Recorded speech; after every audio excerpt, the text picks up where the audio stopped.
dream job interview in New York City turns into a nightmare. A stranger calls your name. A black Bentley waits, and in the shadows, someone is lurking. Discover how one wrong turn nearly cost me my life. My name is Chuck. I graduated from the University of California, Berkeley in 2016. My college experience was perfect. I was part of a fraternity.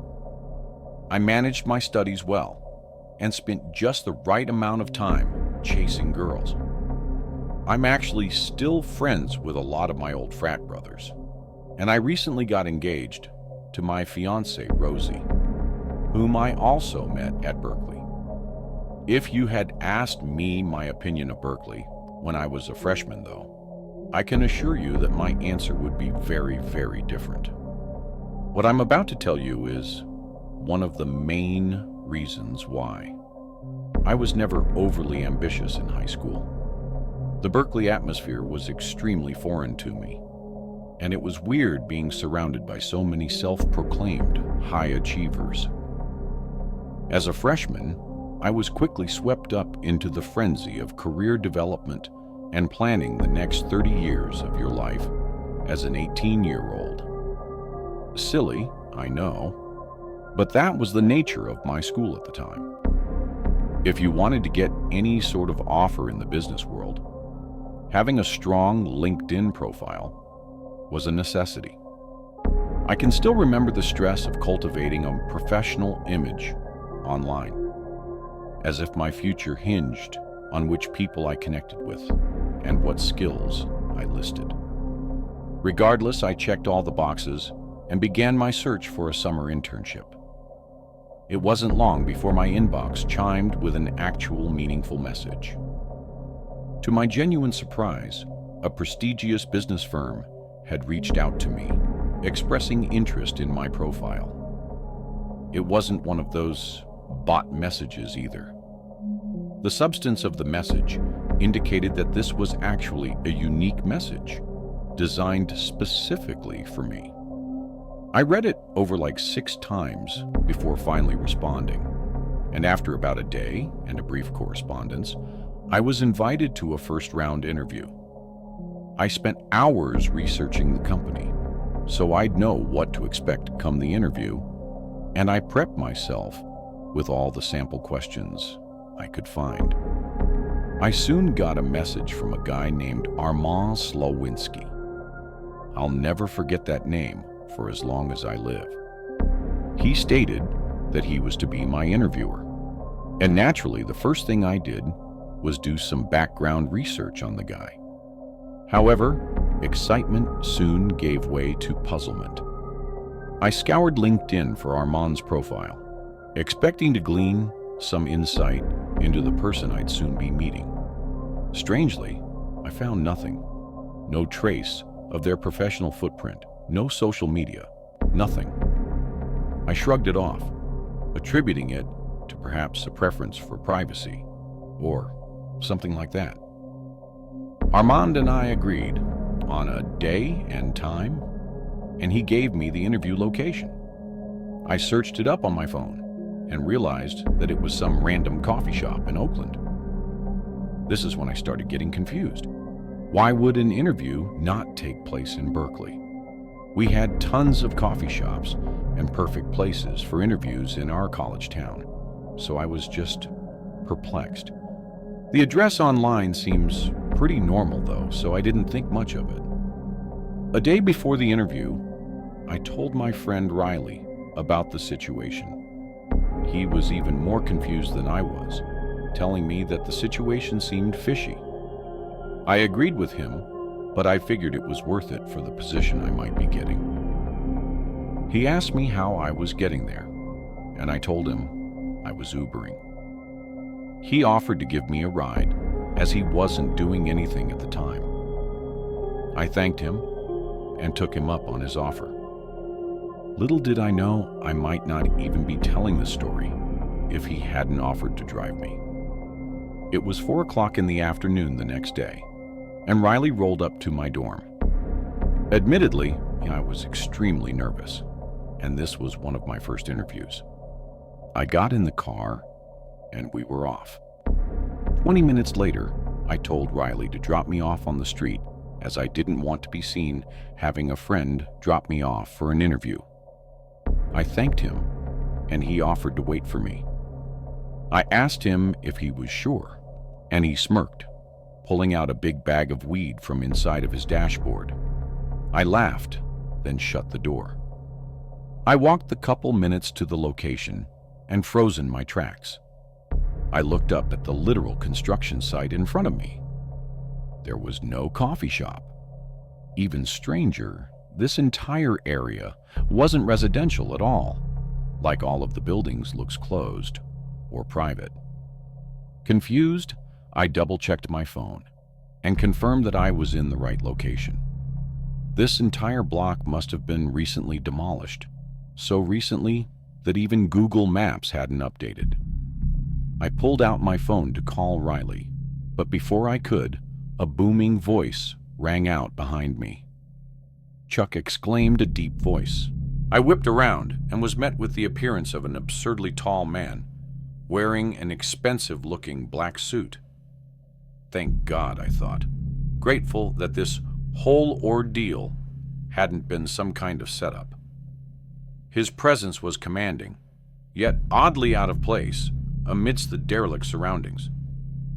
I should also note that the car he was standing next to was a matte black Bentley. He walked toward me with a confused look on his face. We shook hands, and when I asked him about the construction site, he said he was just as surprised as I was. He furrowed his eyebrows and put his hand on his chin. You know what? Why don't we find someplace else? Get in, he said, motioning towards the Bentley.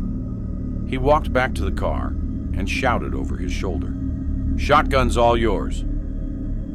Without another word, he got in the front seat and shut the door. Excitedly, I followed. I walked around the car just to admire it a little and couldn't help but glance into the back seat. I expected to see the beautiful leather seats that you would expect in a Bentley. But instead, my eyes met a sight that sent a chill down my spine. Lying flat on the ground, obscured by the shadows, was a man. In his hand, he held something long and metal. Panic surged within me, my mind racing with the implications of what lay before me. This was a trap. I turned away from the car and ran as fast as I had ever run before. I heard the man yell my name from behind me, but I didn't even turn around to look. As I ran, I heard the one sound I was dreading, screeching tires. I shot a glance over my shoulder and saw the car turning around, pointing in my direction. I had to think quickly. There was no way I was going to outrun a car. It wasn't like I could just escape the situation. There wasn't really any open space around me, just an endless maze of streets. I could feel the terror coursing through my veins. I made it to the next intersection and faced a choice that may have decided my fate, left or right. Logic told me to just turn left as it was closer, but my feet chose for me before my brain could. I sprinted across the street to the right and darted down the road. I knew I didn't have long, 10, maybe 20 seconds at most, as if by some miracle, one of the buildings in front of me had a fire escape that looked just low enough to jump onto. With every ounce of my strength I had, I vaulted myself upwards, grabbing onto the ladder. I had never done a pull-up in my life, but in my mind, this was life or death. I made it up the ladder and kept climbing. The Bentley whipped around the corner and stopped on the street in front of the building. I couldn't see the driver, but I knew he was looking at me. There was nothing else I could do. If they chose to follow me, I'd just have to fight. The next minute felt like an eternity.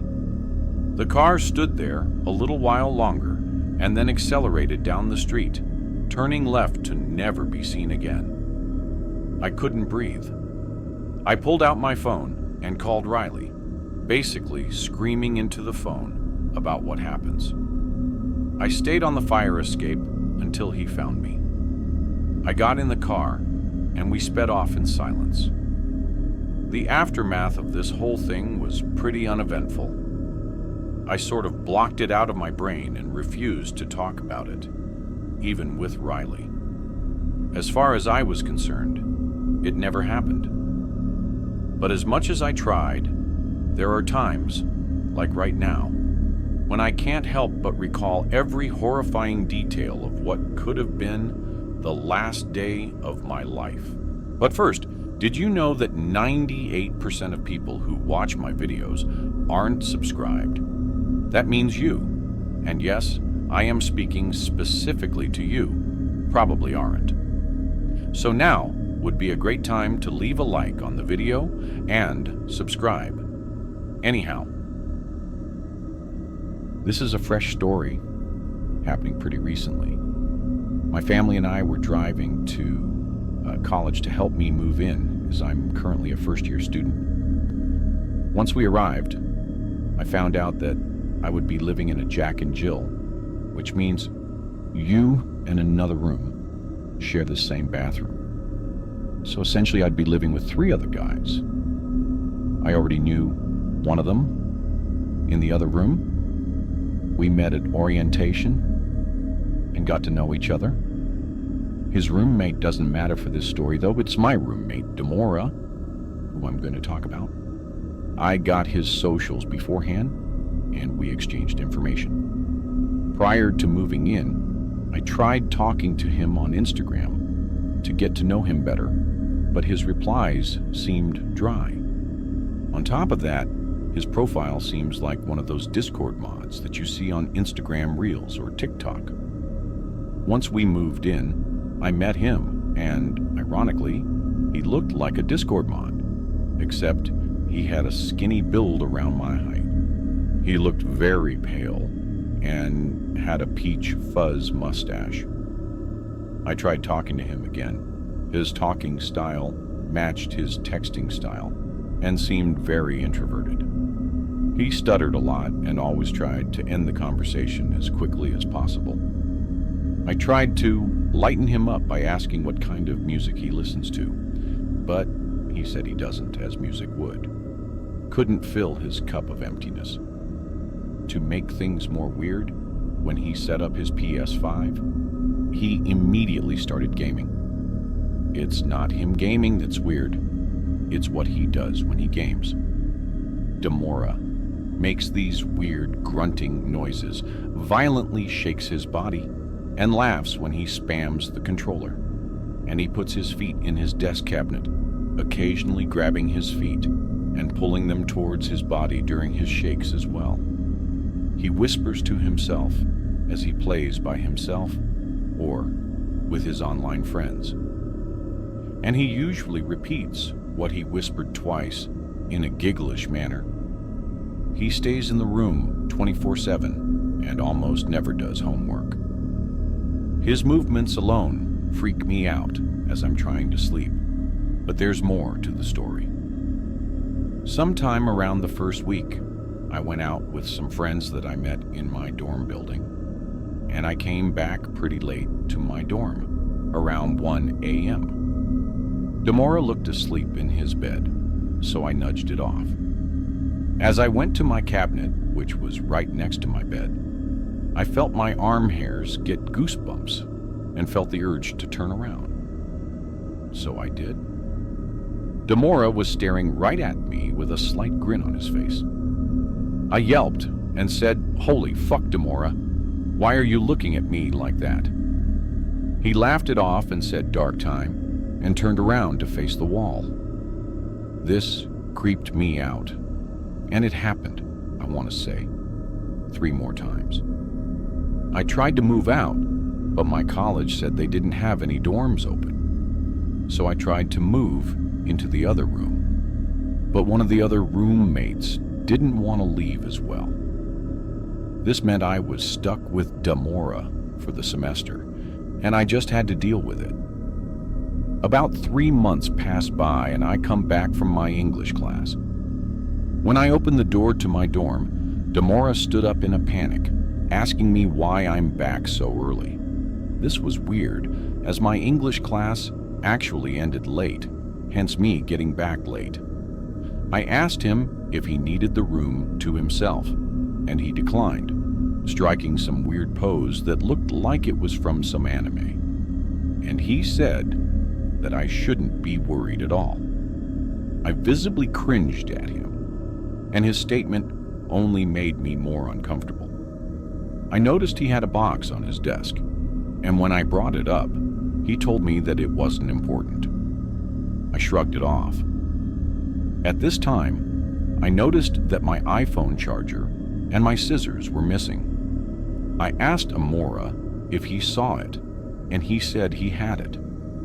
He handed me the scissors, and as he was handing me the iPhone charger, the cable knocked his box over to me as well. The box opened, and what I saw made my heart sink. A sticky note that had my name on it fell out. Alongside this was what looked to be a see-through case. Inside of it, eyelashes, a pair of glasses, a pair of my socks, and a disposable photo of me that I took as a joke. He collected all that up off the floor as he tried explaining the meaning of it, and I yelled at him to get out. He left immediately. I texted my RA the situation, and he told me that he was out at the moment, but when he comes back tomorrow, to show him the box as evidence, so that they would have a reason to kick Demora out. So I got the box and hid it within my laundry bin. I felt really rattled, and the sight of my roommate disgusted me. However, in an hour, he came back. I just told him to stay on his side and not to talk to me. After that, no words were spoken.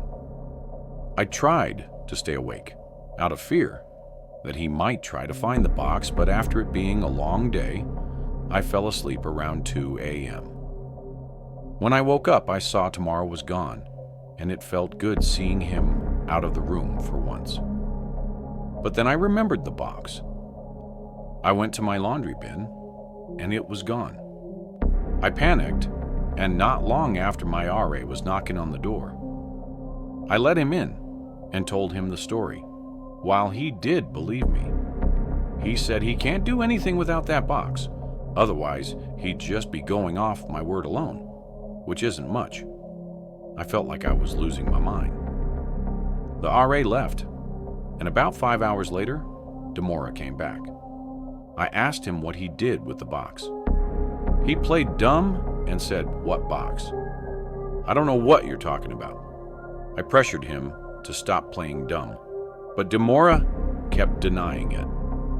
I couldn't stand look, nor be in the same room with him anymore. It's now second semester, and yes, I'm still dorming with Demora. Unfortunately, he did let me know that he will never do it again, and that if he does, he'll let me know, and we'll move out immediately. I took his word, and we're still dorming as of today. However, I stay out of the room as much as I can. He still creeps me out. And the worst part is that I can't sleep sometimes, nor focus during the day as I keep thinking of what was in the box. Why did he steal my photo? Why did he steal my socks? What were the glasses for? The part that leaves me scared each time is what those eyelashes were doing there. And perhaps weirdest of all was he labeled the box with my name. This happened to me during my freshman year of college in 2019. I'm graduated now, but I often think about it. During Halloween week, my college had crazy parties daily.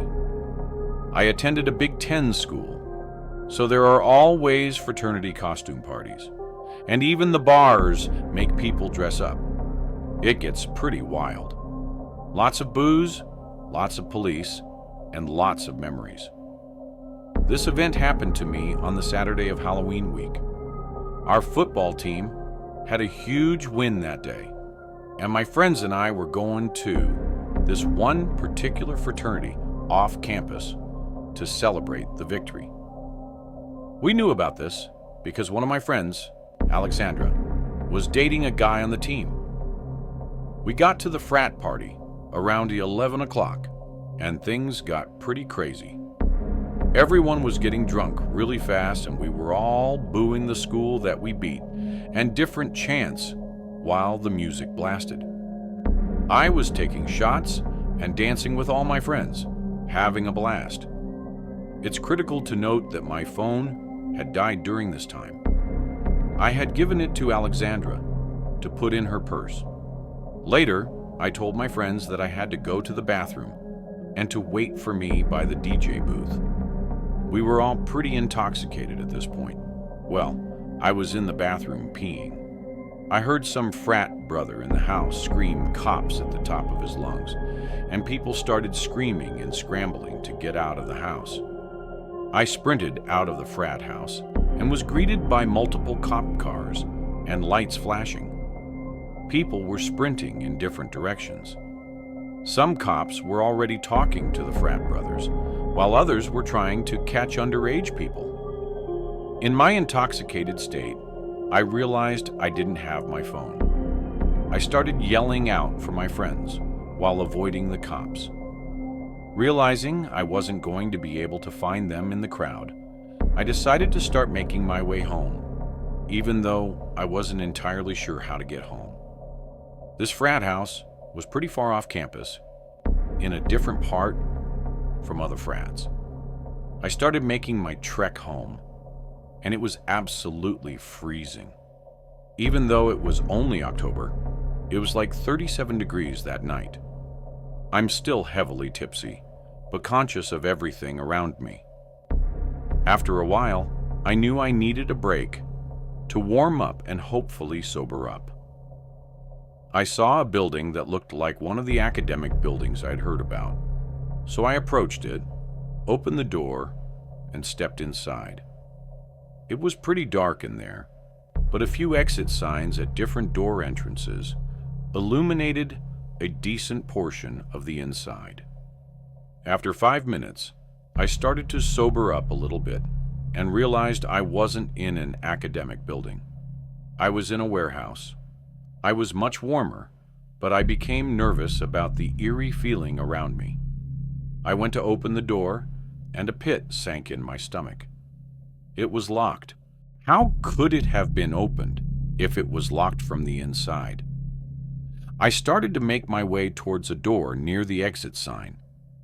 I pushed it open and went through the door, expecting it to lead me to outside, but it was to another part of the building.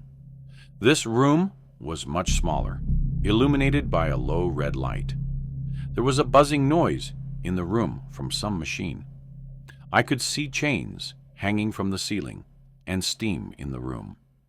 I shit you not, it was like a typical horror movie scene. I went to turn around and go back through the door, but this door was also locked behind me. Sheer panic set through me, and at this point I was trying not to break down. I leaned up against the wall and slid down silently, crying.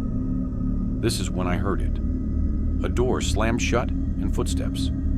I instantly went silent, and my eyes widened. I heard another door shut and more footsteps.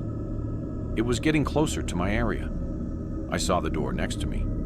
As quietly as possible, I opened it and snuck through. I started wading through the hanging chains and the steam. I heard the door from the previous room open and the footsteps approaching, and they were big, heavy footsteps. My fight or flight kicked in, and I came near a window. With all my might, I kicked it 5 times with my foot, shattering it. This was when I heard the feet running towards the door. I had maybe 10 seconds to spare. I leapt out the window, not even realizing that the other side of the building I was now on happened to be a high drop. I fell like 10 feet out of the window landing on top of 2 recycling bins.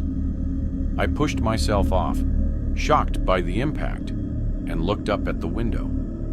It was shattered, and there was no one in the window frame. I dashed underneath some pine trees a few feet away, hiding myself in the shadows. When I looked back up, that's when I saw a figure looking out the window, looking in all directions for me.